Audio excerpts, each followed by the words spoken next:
ਤੁਸੀਂ ਦੇਖ ਰਹੇ ਹੋ ਲਿਵਿੰਗ ਇੰਡੀਆ ਨਿਊਜ਼। ਮੈਂ ਹਾਂ ਵਿਜੇ ਵੋਰਾ। 26 ਜਨਵਰੀ ਗਣਤੰਤਰ ਦਿਵਸ ਮੌਕੇ ਤੇ ਕਈ ਲੋਕਾਂ ਨੂੰ ਪਦਮ ਸ਼੍ਰੀ ਦੇ ਨਾਲ ਨਵਾਜਿਆ ਗਿਆ ਹੈ।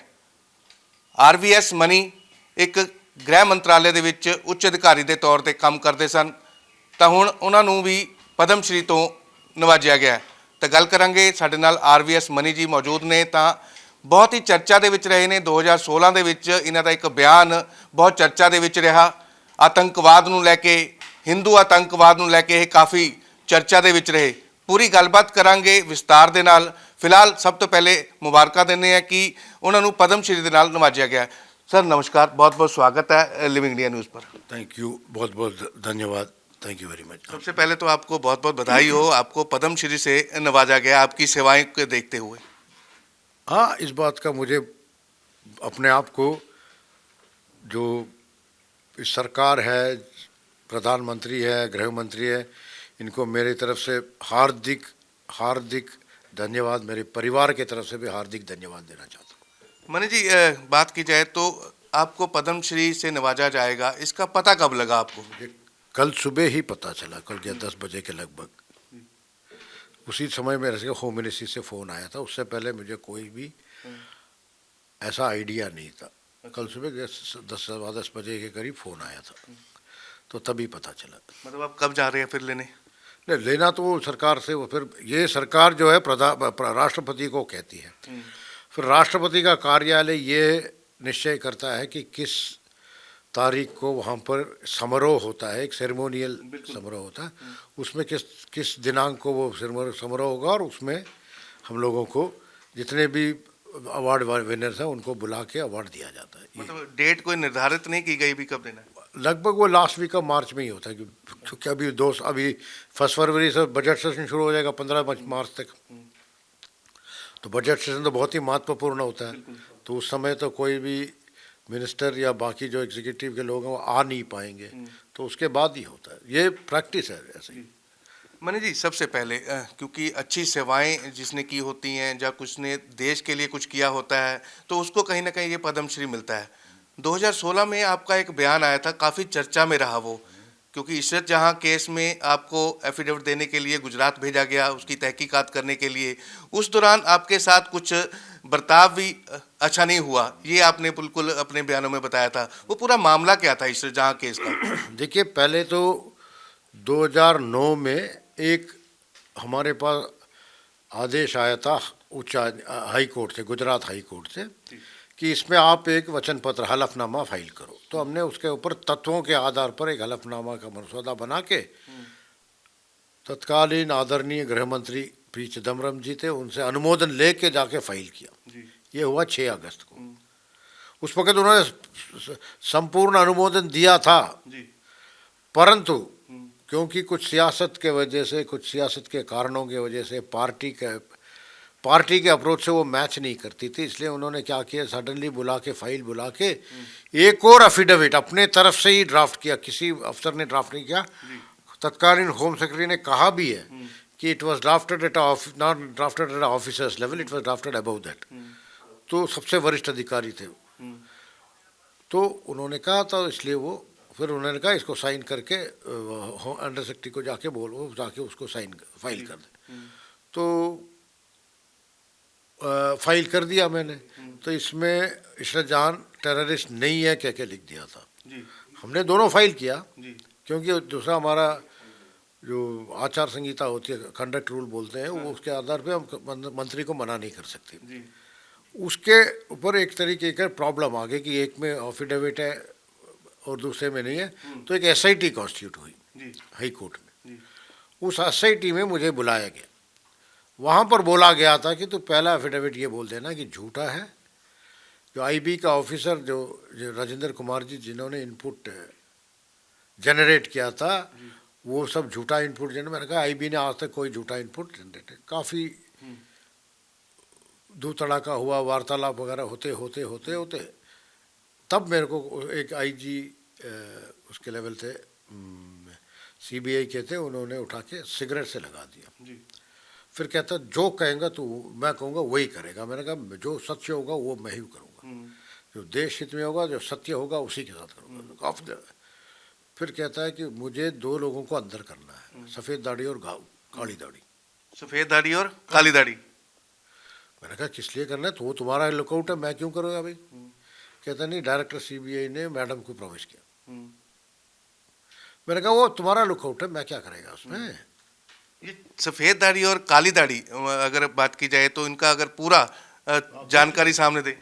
आप देख ले, उनका मतलब मेरा अनुमान है कि उन दिनों सफ़ेद दाढ़ी प्रधानमंत्री की थी, आज की प्रधानमंत्री की है।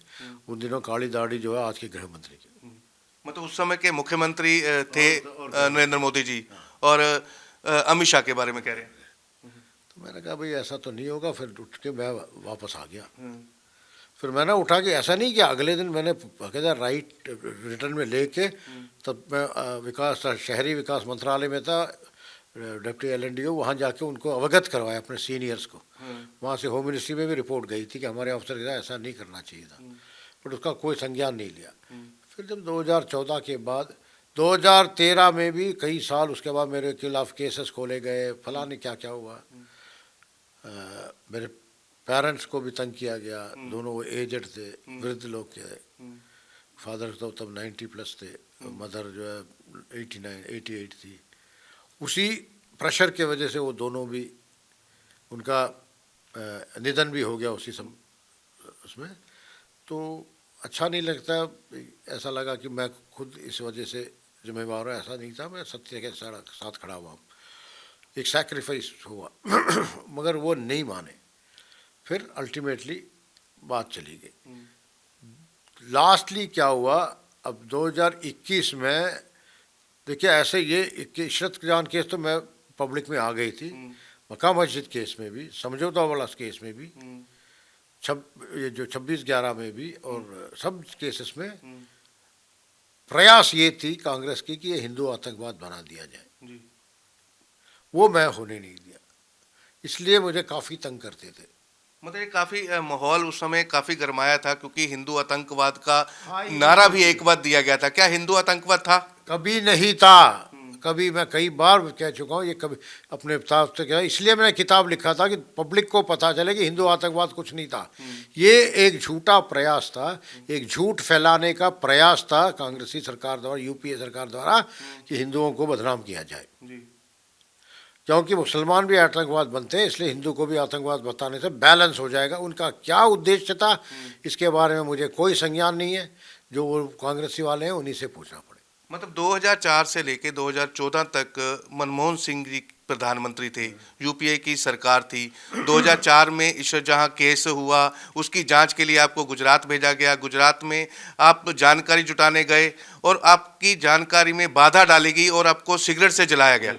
बिल्कुल बिल्कुल, लगभग हाँ, ये सब हुआ है। ये कितना समय जानकारी चली, मतलब जो आपने तहकीकात की? 2009 से 2013 तक। 2009 से 2013 तक। उसके बाद भी मेरे पीछे लगे रहे, मगर मैं टस से मस नहीं हुआ। और अल्टीमेटली 2014 में, इन द मीन टाइम, एक ऑफिसर जो अफेक्टेड था वो सुप्रीम कोर्ट में फाइल कर गया एक एफिडेविट, एक केस। उसमें मैंने 19 अगस्त 2014 में नए सरकार आने के बाद सत्य को दोबारा पर्दाफाश करते हुए एक और हलफनामा अपने तरफ से दिया। तब जाके सुप्रीम कोर्ट ने कहा छोटे कोर्ट में जाके इसका जो फैसला ट्रायल कोर्ट करेगी वो फाइनल होगी। तो ट्रायल कोर्ट ने देखा कि इसने जहाँ टेररिस्ट थी, उसके साथ जो जावेद शेख, गुलाम शेख था, वो भी टेररिस्ट था। बाकी 2 और पाकिस्तानी अवैध तरीके टेररिस्ट थे, जो पाकिस्तानी अवैध तरीके से इंडिया में रह रहे थे। मतलब 4 लोग थे जिनका जिनके सपोर्ट में कांग्रेस उतरी थी। मतलब 4 लोगों के सपोर्ट में पूरी कांग्रेस उतरी। और उसमें 2 पाकिस्तानी थे, अवैध तरीके से इंडिया में रह रहे थे। और 2 एक तो इशरत जहां थी, दूसरी उसका जो भी था उसका दोस्त गुलाब मोहम्मद शेख, वो पहले केरला में था, बाद में पुणे में आया, उनका ऐसा कुछ चक्कर हो गया। पहले उसका ओरिजिनल हिंदू था, वो प्रणेश कुमार पिल्लाई। आपने तो पूरे तथ्य वहां पे जाके देखे होंगे, असल में वो आतंकवाद थे या नहीं? बिल्कुल 2 पाकिस्तानी अवैध तरीके से साथ में घूम रहे हैं। उनके पास जब पुलिस ने रोका तो उनको हमला करने के लिए असला कहाँ से आया, आर्म्स कहाँ से आए? ब्लू इंडिका के अंदर से आर्म्स चलाया उन्होंने। तो देखो, शरीफ आदमी तो बंदूक लेके जाता नहीं, आतंकवादी लेके जाता है। और वो कहाँ कहाँ से आतंकवादी प्रोक्योर किया वो भी हमने निकाल के रखा है। किसी तरीके से फ़ोन प्रोक्योर किया, कहाँ कहाँ फ़ोन किया, कहाँ कहाँ ठहरे, सब चीज़ हमने निकाल के दे दिया। इसके ज़्यादा क्या चाहिए। मतलब आपने तो पूरी एक एफिडेविट तैयार किया था। उस एफिडेविट में किस तरह से शाहजहां केस का खुलासा हुआ, किस तरह से पब्लिक डोमेन में आज भी है। मैं यहाँ तक वह किस किस जगह पे जाके ठहरे थे, कहाँ से उन्होंने आर्म्स प्रोक्योर किया, सब चीज़ डाला हुआ है उस एफिडेविट में। असल में मकसद क्या था इस शाहजहां केस में? जो 4 लोग थे, जो आतंकवादी जिनको उनका आप बोल रहे हैं, उद्देश्य ये था originally Pradhan chief minister and home minister of Gujarat को असैसिनेट करने का था, जो 2004 में, जो आज भारत के प्रधानमंत्री और भारत के गृह मंत्री। मतलब आपको बाध्य करने की कोशिश की गई कि आप प्रधानमंत्री मोदी के खिलाफ। तो प्रधानमंत्री नहीं थे वो, तब तो मुख्यमंत्री थे वो। तब मुख्यमंत्री थे। मुझे न मुख्यमंत्री से लेना देना है, न प्रधानमंत्री से लेना देना था। मुझे सत्य से लेना देना था, तत्वों से लेना देना था, न्याय से लेना देना था। एक सरकारी अफसर से अन्याय नहीं होना चाहिए, ये मेरा भूमिका थी, और इसीलिए मैं सत्य के साथ खड़ा हुआ। तो बिल्कुल ये जो 4 लोग थे, जो आप जिस तरह से कह रहे हैं कि असेसमेंट करने आए थे उस समय के मुख्यमंत्री और गृह मंत्री को, असल में ये जो 4 लोगों को बचाने की कोशिश की जा रही थी। कोशिश की गई, यहाँ तक कि जब मैंने पहले हलफनामा में जो अनुमोदन भारत सरकार मंत्री जी ने लिखा था, अनुमोदन किया था, उसमें भी जब मैंने लिखा था they had come to assassinate, नाम से लिखा था एक्स एंड वाई, उसको हटा के सिर्फ ये बना दिया ताकि उसको पॉलिटिकल एडवांटेज ना मिले, इसलिए उसको हटा के लिख दिया था प्रोमिनेंट पॉलिटिकल पर्सनालिटीज। ये अभी भी मेरे को याद है, मेरा जो नाम मैंने लिखा था, नाम नहीं आएगा, प्रोमिनेंट पॉलिटिकल पर्सनालिटीज करके लिख के छोड़ दिया ऑफ द स्टेट। अच्छा, उसके बाद फिर आपने एक किताब भी लिखी थी द हिंदू टेरर के नाम से। उसमें किस तरह से आपने लिखा, क्या महसूस किया, किस तरह से उसकी पूरी भूमिका आपको तैयार की गई है? देखिए, वो सब तत्व है। पार्लियामेंट क्वेश्चन के रिप्लाई में हमेशा सच बोला जाता है। वो सत्य वगैरह का वो पब्लिक डोमेन में होती है, उसी को उठा के मैक्सिमम टैबुलेट किया। जैसे बाटला हाउस किस्सा, बाटला हाउस में 4 आतंकी अंदर घुसे हुए थे, जो इंस्पेक्टर मोहन शर्मा को मारने वाला किस्सा, उसके बारे में शिवराज पाटिल तत्कालीन होम मिनिस्टर को पता था मिनट टू मिनट, और जब तक उनका निधन नहीं हुआ तब तक उन्होंने मुंह नहीं खोला सत्य के प्रति। अच्छा। और एक बढ़िया से आईजी ने इसका जांच किया, उसके बाद रिपोर्ट दिया कि ये सत्य में ये वो आतंकी थे, उसके ऊपर भी कोई कुछ नहीं हुआ। फिर ये रोते रहे कि लड़के मार दिया, आतंकी मार दिया, मुसलमान लड़के मारे, स्टूडेंट्स थे मगर वो आतंकी भी थे, इसमें कोई दो राय नहीं रखना है। सिमिलरली समझौता ब्लास्ट में असीमानंद को अंदर कर दिया, और एक कमल चौहान, पता नहीं और भी लोग थे। असीमानंद के इसको वहाँ टेररिस्ट जो उसने किया था उसको पैसा भी नहीं मिला, वो चिल्ला रहा है कि मैंने किया, आरिफ कसमानी मैंने किया। अमेरिका बोल रही है आरिफ कसमानी ने किया, हिंदुस्तान की सरकार कह रही थी नहीं हमारे हिंदुओं ने किया।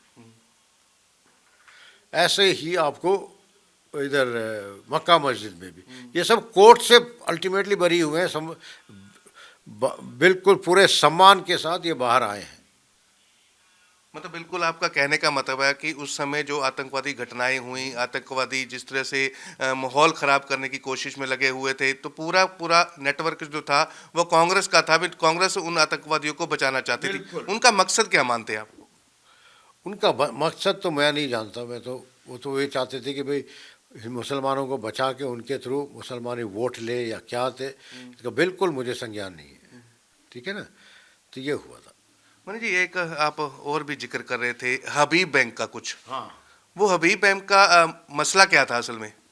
हबीब बैंक ने एक ब्रांच खोलना था, तो जो वैसे स्थापित प्रक्रिया है उसमें रिजर्व बैंक अनुमोदन दे देती है, मगर क्योंकि ये पाकिस्तानी बैंक था, उन्होंने भारत सरकार में डिपार्टमेंट ऑफ फाइनेंशियल सर्विसेज से उन्होंने क्लियरेंस मांगी, मंजूरी क्लियरेंस मांगी। तो उन्होंने होम मिनिस्ट्री को लिख दिया जी। तो होम मिनिस्ट्री को लिख दिया, तो मैंने अपने खुफिया एजेंसी वगैरह से उसके बारे में सूचना मंगाई। तो हबीब बैंक तो बहुत ही डेंजरस बैंक था, जितना टेरर फंडिंग है वही कर रहा था। इंडिया में कुछ दूसरे तरीके से गल्फ वगैरह के थ्रू इवन नक्सल और नॉर्थ ईस्ट इंसर्जेंट ग्रुप को भी फंडिंग कर रहा था। तो मैंने कुछ नहीं कहा, मैंने उस फाइल में लिखी थी कि ये इसका रिकॉर्ड है, ये जितने भी काम है ये इंडिया के विरुद्ध करता है। बाकी अगर कोई उसके बाद भी अगर फाइनेंस मिनिस्टर निर्णय लेना चाहे तो ले ले, मैंने नहीं बोला मत खोलो, तो ये इसका रिकॉर्ड है। वो वैसे आप शोले में डायलॉग तो सुना होगा ना, लड़का शराब तब पीता है जब, ऐसे ही मैंने लिख दिया कि ये टेरर फंडिंग करता है, नक्सल फंडिंग करता है, नॉर्थ ईस्ट में इंसर्जेंट्स को फंड करता है, ऐसा ऐसा लिख दिया। और मैंने कहा बाकी तुम लड़का पसंद है तो कर लो। वो बवाल हो गया, कहते किसने, मेरे अपने ऑफिसर ने बहुत अप्रिशिएट किया था, मगर फाइनेंस मिनिस्टर, बड़े इंटरेस्टिंग बात है कि तब फाइनेंस मिनिस्टर चिदम्बरम साहब थे। मतलब चिदम्बरम साहब इस बीच में थे कि हबीब बैंक भारत में खुलना चाहिए। फिर मैं इधर बाद में 26/11 के बाद इधर आ गए, तो इधर आ गए तो फिर मेरे उनके साथ प्यार बहुत ज़्यादा ही हो गया फिर। तो अब बात करेंगे, जिस तरह से आपने देश में बताया कि आतंकवाद की घटनाएं थी, तो किस तरह से आतंकवादियों को बचाने की कोशिश की गई। अब हम पंजाब में बैठे, आप चंडीगढ़ में हैं, तो पंजाब की बात की जाए तो पंजाब में कहीं ना कहीं इस समय आतंकवाद फैलाने की कोशिश की जा रही है, पंजाब का माहौल ख़राब करने की कोशिश की जा रही है, पंजाब की शांति भंग करने की कोशिश की जा रही है, भोले भाले लोगों को पैसे का लालच देकर फंसाया जा रहा है। तो इसको लेकर हालांकि सरकार अपने दम पर काम करती नजर आ रही है, आतंकवादियों के खिलाफ लगातार मुहिम जारी है, उनको पकड़ा जा रहा है, गैंगस्टरों के खिलाफ लगातार मुहिम जारी है, तो उनको जेलों में डका जा रहा है, इनकाउंटर भी लगातार पंजाब में देखने को मिल रहे हैं। इस पर क्या कहना चाहेंगे, क्योंकि आतंकवाद का कोई धर्म नहीं होता, पर जिस तरह से उन्होंने कहा कि भगवा आतंकवाद है या हिंदू आतंकवाद है, इस पर क्या कहना चाहेंगे? देखिए, पंजाब में भी 1970 से पहले कहाँ आतंकवाद थी, 74 के बाद ही तो आतंकवाद शुरू हुआ था। बिल्कुल, मिलिटेंसी सीन डाला गया था, उससे पहले लड़के हॉकी खेलते थे, बिल्कुल, या फौज में जाते थे, फोर्स में जाते थे, ये तो होता था कल्चर। उससे पहले विलायत का भी ज़्यादा क्रेज नहीं था, दो ही काम होता, ज़्यादा हॉकी के लोग या फौज। संसारपुर में से हॉकी प्लेयर निकलते थे, और इंडियन हॉकी फेडरेशन में 74 में इंदिरा गांधी ने उसका प्रेसिडेंट को मार दी, पंजाबी था इंद्र मोहन महाजन, उसको हटा के कई पॉलिटिशियन ले आया, या आप चेक कर सकते। बिल्कुल, संसारपुर में जितने मैक्सिमम ओलंपियन निकलते थे सबको ख़त्म किया उसको। बिल्कुल, फौजियों को यहाँ ज्वाइन करने से विरुद्ध जितना भड़काना है भड़काया, लड़कों को फौज में भी, और उनके दिमाग में कीड़ा डाला, या तो विलायत चले जाओ या इधर मिलिटेंट बन जाओ। तो एक तरीके का मिलिटेंसी तो उन्होंने फीड किया है पंजाबियों सरदारों में। मतलब आप फिर से कांग्रेस का नाम ले रहे हो सीधे तौर पर? मैं जो सत्ता में थी उनका नाम ले रहा हूँ, कांग्रेस अगर थी तो वो बिल्कुल प्रोविडेंस है, वो कोइंसिडेंस है, इत्तेफाक है। मैं तो अपने तरफ से बोल रहा हूँ कि इन्होंने ये किया, ये सब आप प्रमाण से देख सकते हैं, है ना। बिल्कुल। तो उसके बाद जो हुआ, धमधनी के साथ जाके और बड़ा बना दिया, और बड़ा बना दिया। तो उसके बाद जो 9 साल सिख का मिलिटेंसी चली है, उसमें बिगड़ता चले गया, और ऐसे ऐसे गलत स्टेप्स हुए केंद्र की तरफ से, जो हुआ। परंतु आज उसका विकल्प हो सकता है। देखो, हुर्रियत में भी उन्होंने ही बिगाड़ा। आज हुर्रियत को शाह जी, अमित शाह जी और जम्मू एंड कश्मीर जो अपना चीफ प्राइम मिनिस्टर साहब ने मिलकर हुर्रियत ख़त्म कर दी, उसको नक्शा ही हटा दिया यहाँ से, नक्सलवाद को ख़त्म कर दिया। पूर्वोत्तरी राज्य में आप सुख शांति है, बहुत बढ़िया है, तो इसको भी वही ख़त्म करेंगे। मैं तो ये कहता हूँ वही ख़त्म करेंगे, देखते रहना आप, मेरा पूरा विश्वास है।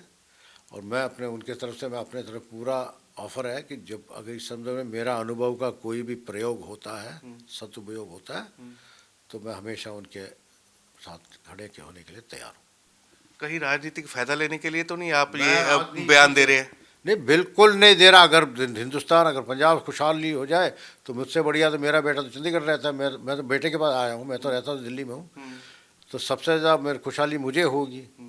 कॉर्पोरेट सेक्टर का है तो सबसे ज़्यादा खुशहाली मुझे होगी, तो इसलिए बहुत बढ़िया हो जाएगा वो। तो मतलब मानते हैं मुझे कोई राजनीतिक सहायता मेरे को ऑफर होती है तो भी मैं मना कर देता हूँ।